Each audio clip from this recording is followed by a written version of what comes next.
ભરૂચની પોલીસે લાખો રૂપિયાનો દારૂ ઝડપ્યો છે અને આરોપી અન્ય કોઈ નહીં પરંતુ ભારતીય જનતા પાર્ટી સાથે જોડાયેલો છે અને ત્યાર પછી સાંસદ મનસુખ વસાવા મેદાને આવે છે અને આકરી પ્રતિક્રિયા આપે છે।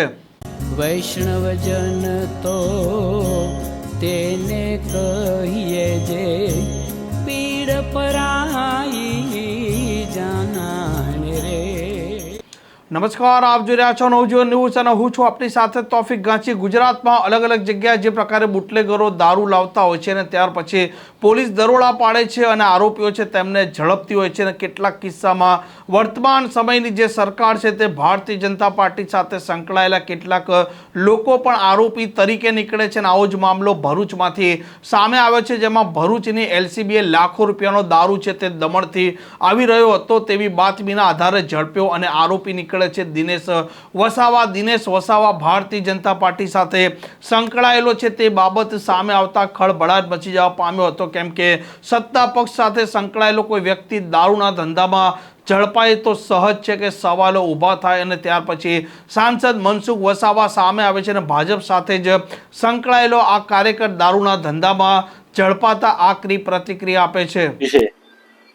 ઇંગ્લિશ દારૂ દમણથી જે આવતો હતો એ મુદ્દામાલ સહિત 33 લાખનો દારૂ પકડ્યો। એ માટે ભરૂચ એલસીબી પોલીસને હું ખૂબ ખૂબ અભિનંદન આપું છું। આ દિનેશ 15 વર્ષ પહેલા જ્યારે કોંગ્રેસમાં હતા ત્યારે એને 3 કરોડનો દારૂ પકડાયો હતો। તે વખતે પણ મેં આ મુદ્દાને ઉજાગર કર્યો હતો અને તે વખતે પણ માંગણી કરી હતી કે આ દિનેશ ચિત્રોલવાળાની સામે કાયદેસરની કાર્યવાહી થવી જ જોઈએ। અને આજે 1 મહિના 1.5-2 મહિનાના પહેલા પણ મેં મીડિયા સમક્ષ માહિતી આપી હતી કે મધ્યપ્રદેશ અને રાજસ્થાન અને મહારાષ્ટ્રમાંથી ખૂબ મોટા પ્રમાણમાં ઇંગ્લિશ દારૂ ડુપ્લિકેટ અને જે લોકોને ખૂબ સારી રીતના નુકસાન કરે છે એવો દારૂ મોટા પ્રમાણમાં આવે છે। નર્મદા જિલ્લામાં, રાજપીપળામાં, આંબલેતા પોલીસ સ્ટેશન, ઉમરલા, રાજપાડી, ભરૂચ જિલ્લામાં ઘણા બધા વિસ્તારોમાં જાય, કરજણ સિનોરમાં પણ આ દારૂ જાય છે। આવા મોટા બુટલેગરોના મેં નામ પણ આપ્યા હતા, પણ જે નર્મદાની પોલીસ હશે કે પછી ભરૂચની પોલીસ હશે પકડે ખરા, પણ કોને પકડે? નાના બુટલેગરોને। જ્યારે મોટા બુટલેગરોને જિલ્લાની પોલીસ ભરૂચ કે નર્મદાની એ પકડતા નથી, કેમ કે બધાના તાર અડેલા હોય। આજે કુંવરપરાની આસપાસનો આટલો મોટો પાયે રેકેટ ચાલે છે, દારૂ ઉપરાંત ઘણી ગેરકાનૂની પ્રવૃત્તિ ચાલે છે વૃંદાવન હોટલની આસપાસ। એ ડીએસપી નર્મદાને પણ રૂબરૂ માહિતી આપી છે, પણ નીચે એ કોને આદેશ આપે છે એટલે એમના આજે નીચેના લોકો એના પર પડદો પાડી દે છે। આ પ્રકારનો આખો જે દારૂનો કે બીજી ઘણી ગેરકાનૂની પ્રવૃત્તિ જે ચાલે છે એને રોકવી જોઈએ। આજે દારૂ પકડાયો છે તો એમાં પોલીસને તો અભિનંદન આપું જ છું, પણ ભૂતકાળની જેમ આવા જે બધા દારૂ કે બીજા ઘણા બધા ગુના પકડાય છે, મોટા મોટા રેકેટો પકડાય છે, એના પર પડદો પડી જાય છે તો પડદો ના પડવો જોઈએ। દમણથી દારૂ આવતો તો દિનેશને વોન્ટેડ જાહેર કર્યો છે તો એને તાત્કાલિક પકડવો જોઈએ। અને એ ઉપરાંત બીજા પણ ઘણા આવા મોટા મોટા બુટલેગરો જે છે એ પણ પકડાવા જોઈએ।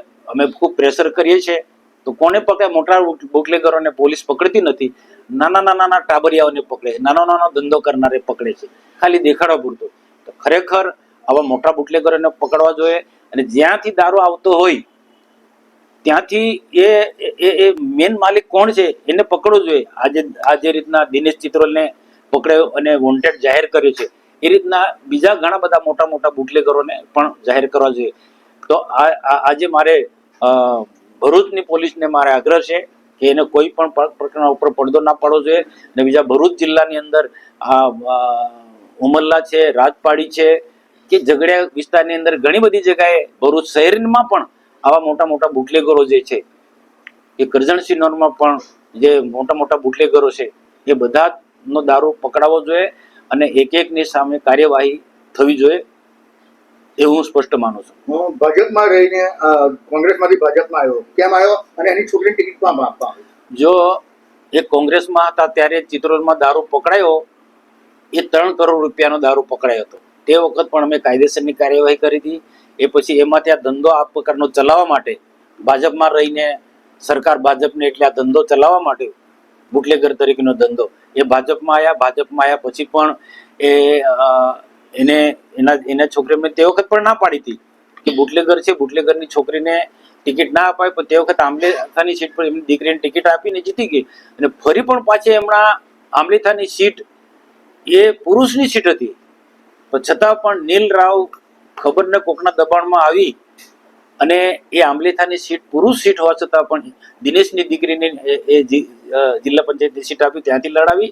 તો એને અમારા ફોટા પણ સાથે દિનેશે મૂક્યા છે, અને તે કોઈ વાંધો નથી. પાર્ટીના કાર્યક્રમમાં આવી જાય ને અમારા સાથે ફોટા પાડી લે. ઘનશ્યામભાઈ સાથે પણ આવા ફોટા પાડી લીધા છે. પણ મારો તો રેકોર્ડ છે યાર, દિનેશનો સમય પણ મેં વિરોધ કર્યો છે. દિનેશ જેવા બધા જ બુટલેગરોનો ખુલ્લેઆમ વિરોધ કર્યો છે. અને નામજોગ મને ડીએસપી ને કેટલીક વખત કે જવાબદાર અધિકારી નામજોગ આપ્યા છે કે આ પ્રકારના બુટલેગરો આ પ્રકારનો ધંધો કરી. એ લિસ્ટ આપ્યું છે, મેં લિસ્ટ આપ્યું છે આ બધા બુટલેગરોના, કે આ મોટા મોટા બુટલેગરો છે. નર્મદાના જ એસપી ને લિસ્ટ આપ્યું છે. તો ભલે ભાજપમાં હોય, પણ ભાજપની અંદર આવા ઘણા બધા લોકો છે કે કોંગ્રેસમાં હતા તે લોકો આજે આવા ધંધા કે રેત માફિયા પણ ઘણા એવા જે છે કે રેતી સાથે જોડાયેલા મોટા મોટા કૌભાંડો ને દબાવવા માટે ભાજપમાં આવી ગયા છે. દારૂના અડ્ડા ચલાવનારા આજે ભાજપમાં આવી ગયા છે. છતાં પણ ગુજરાતના માનનીય મુખ્યમંત્રી ભૂપેન્દ્રભાઈ પટેલ સાહેબ અને નાયબ મુખ્યમંત્રી હર્ષભાઈ સંઘવી આવા લોકોને સખ્તાઈથી કામો લે છે, કડક રીતના એમની હાથે કાર્યવાહી કરી રહ્યા. અને જે પણ હોય, ભાજપનો હોય કે કોઈ બી હોય, ભાજપનો હોય કે કોઈ પણ હોય, એમની સામે કડક હાથે કાર્યવાહી મને આનંદ છે. સાહેબ, ખાસ કરીને કહી શકાય કે જે ભાજપ દ્વારા આવા બુટલેગરોને અંગ્રેજ કેમ એમને કાઢી મૂકવા જોઈએ, તેની હવે જો અત્યારે પકડાતા હોય ને અમે ખુલ્લેઆમ એનું નામ બદનામ કરતો. હું તો શરૂઆતથી જ આવા લોકોનો બહુ વિરોધી છું. આજે 30 વર્ષથી આવા બુટલેગરો કે રેત માફિયાની સામે હું લડું છું. અને અનેક વખત મેં પાર્ટીમાં પણ કીધું ને આજે પણ કહું છું. અને નીલ રાવને તે વખત પણ મેં ના પાડી કે આની ટિકિટ ના અપાય, છતાં પણ મહિલા સીટ નહોતી, છતાં પુરુષ સીટ ઉમેદવાર આપવાના બદલે આંબલીથાની સીટને મહિલા તરીકે એની દીકરીને લડાવી. તે વખત પણ સખત વિરોધ કર્યો હતો. અને હજુ પણ હું કહું ભલે જીતી છે, પણ એ આવા જે બુટલેગરો, આ દિનેશની છોકરી એટલી જ નહીં, જે બુટલેગર સાથે જોડાયેલા, ઝઘડિયામાં પણ ઘણા નાના મોટા બુટલેગરો છે જે ભાજપ સાથે જોડાયેલા છે. બીજા જે પણ કોઈ રેત માફિયા હોય એ જે ભાજપ સાથે જોડાયેલા, ભાજપ ક્લીન હોવો જોઈએ. ભાજપ એક સમય બહુ ક્લીન ભાજપ હતો, એવો ભાજપ હોવો જોઈએ. અને સરકારનો જે પારદર્શી વહીવટ છે એ બિલકુલ સારો છે, પણ એ જાળવાઈ રહ્યો છે એવું માનું છું. અને આવા જે ભાજપને બદનામ કરનારા લોકો છે કે ભાજપ સરકારને બદનામ કરનારા લોકોને તાત્કાલિક સર્વે કરીને ભાજપમાંથી કાઢી મૂકવા જોઈએ.